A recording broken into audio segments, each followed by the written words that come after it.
I think a lot of times the younger generation doesn't get interested in it until later in life, so it'd be nice for them all to have this interest early on while some of the older generations around to tell the stories. So.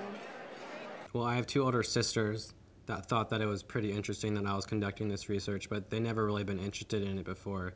It's more so my mom and dad that are interested in the family research and the family history.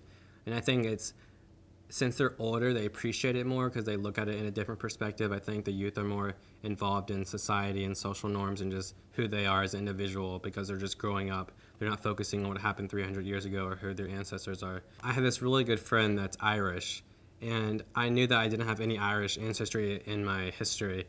And I was going on this website, familysearch.org, and I was looking at one of my great-great-great-grandfathers, and I realized that his wife was from Ireland. So just kind of like, Eureka, you know, I called my friend and I was like, I'm part Irish too. And she's like, oh, that's cool. You know, even though most people would think that's kind of like, who cares, you know, but we thought that was interesting because she has a lot of Irish culture in her family, and just knowing that I'm somewhat connected to that was pretty interesting.